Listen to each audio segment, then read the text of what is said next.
el denominado en Venezuela impuesto a los grandes patrimonios es un impuesto.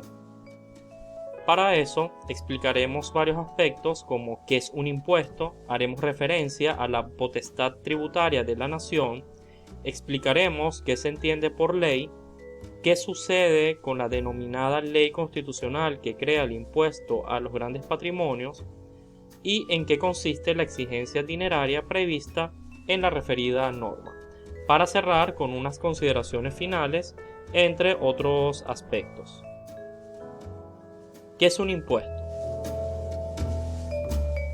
Según Atencio, un impuesto es una prestación coactiva generalmente pecuniaria establecida en una ley, resaltamos eso de que debe estar establecida en una ley, que tienen los contribuyentes en relación a los sujetos activos de los tributos, por la realización de un hecho imponible sustentándose en el principio de capacidad económica, en donde no existe una actividad administrativa de carácter inmediata por parte del Estado, y cuya finalidad primordial es cubrir los gastos públicos. Giuliani conceptualiza los impuestos como aquellas prestaciones en dinero o en especie exigidas por el Estado en virtud del poder de imperio a quienes se hallen en las situaciones consideradas por la ley como hechos imponibles. La necesidad de que esté establecido en una ley lo confirma el artículo 317 de la Constitución Nacional, que dispone que no podrán cobrarse impuestos, tasas ni contribuciones que no estén establecidos en la ley. Visto lo anterior, estamos obligados a considerar, entre otros aspectos, a dos condiciones: que el impuesto sea creado en virtud del poder de imperio y que esté establecido en una ley. ¿Dónde encontramos ese poder de imperio en Venezuela? En Venezuela, ese poder de imperio o la posibilidad de la nación de crear impuestos se encuentra en el artículo 156, numeral 12 de la Constitución, el cual establece que es de la competencia del poder público nacional la creación, organización, recaudación, administración y control de los impuestos sobre la renta, sucesiones, donaciones y demás ramos conexos, y el impuesto sobre el capital, entre otros, siendo el hecho generador del impuesto al capital ser propietario de bienes bajo las condiciones específicas establecidas en la ley. ¿Qué se entiende por ley? Olazo y Casal definen a la ley como aquel mandato de carácter general emanado del órgano del Estado a quien le corresponde la función legislativa mediante el proceso establecido en la Constitución. Es decir, debe emanar del órgano al que le corresponde la función legislativa, y para su aprobación debe seguirse el procedimiento establecido constitucionalmente. ¿Qué sucede con la denominada ley constitucional que crea el impuesto a los grandes patrimonios? En la Gaceta Oficial número 41.696 del 16/8 del 2019 fueron publicadas disposiciones creando un supuesto tributo que se denominó Impuesto a los Grandes Patrimonios.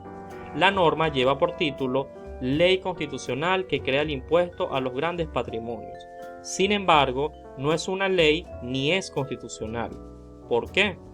No es una ley porque no fue dictada por ninguno de los representantes de los poderes públicos con atribución constitucional para dictar normas de rango legal, a saber, Asamblea Nacional y Presidente de la República habilitado por la Asamblea Nacional para ello, sino esta ley constitucional o esta llamada ley constitucional fue dictada por una denominada Asamblea Nacional Constituyente, cuya única competencia es redactar un proyecto de constitución según lo dispuesto en el Decreto Presidencial 2889 y los artículos 347 y siguientes de la Constitución.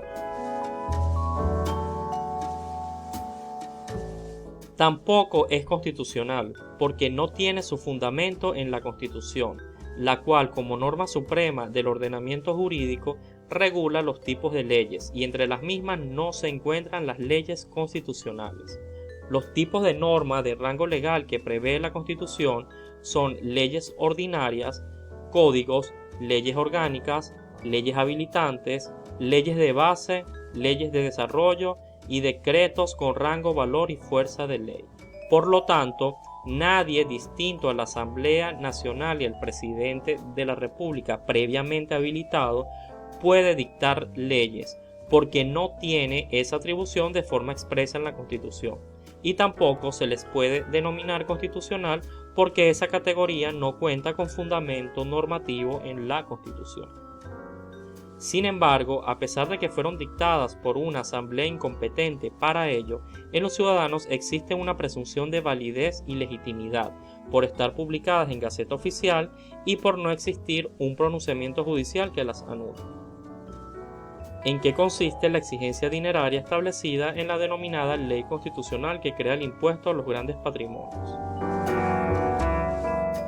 La denominada Ley Constitucional que crea el impuesto a los grandes patrimonios establece una exigencia dineraria sobre el patrimonio neto de las personas calificadas como sujetos pasivos especiales, cuyo patrimonio tenga un valor igual o superior a 150 millones de unidades tributarias.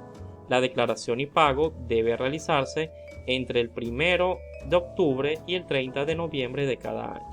La alícuota aplicable es del 0,25% sobre la base determinada. Sin embargo, el Ejecutivo podrá establecer una alícuota distinta siempre que esté comprendida entre el 0,25% y el 1,50%. También podrá establecer tarifas progresivas conforme al valor patrimonial. El hecho generador de esa exigencia dineraria se entiende ocurrido el 30 de septiembre de cada año.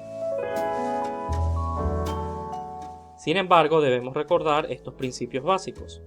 Toda autoridad usurpada es ineficaz y sus actos son nulos. Además, la Constitución no pierde su vigencia si dejare de observarse por actos de fuerza, y todo ciudadano investido o no de autoridad tiene el poder de colaborar en el restablecimiento de la efectiva vigencia de la Constitución. Visto lo anterior, pregunto, ¿seguirías denominando esta exigencia dineraria como impuesto? Consideraciones finales. La exigencia dineraria establecida en la denominada Ley Constitucional que crea el impuesto a los grandes patrimonios no es un impuesto porque fue creada por un órgano incompetente para ello, no cuenta con legitimidad formal y además fue creada a través de un procedimiento que no se encuentra previsto en la Constitución, es decir, no cuenta con validez formal. Sin embargo, esta exigencia cuenta con validez social, ya que por miedo o por ignorancia, considerando su publicación en Gaceta Oficial y la ausencia de un procedimiento judicial que las anule. Olazo y Casal expresa que una norma cuenta con legitimidad formal cuando es dictada por un poder competente para ello, y una norma cuenta con validez formal cuando se han cumplido los requisitos de procedimiento y publicación que establecen otras normas del mismo ordenamiento jurídico, es decir, que establece la propia Constitución.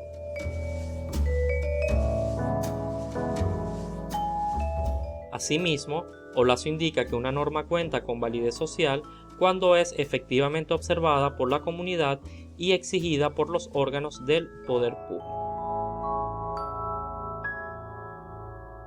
A partir de esta información, quedaría en manos entonces de los ciudadanos reflexionar sobre esta exigencia dineraria y determinar si la sigue denominando impuesto o si a pesar de no reconocerla como impuesto la paga bajo protesta por razones de economía o si la rechaza a través de los mecanismos jurídicos establecidos.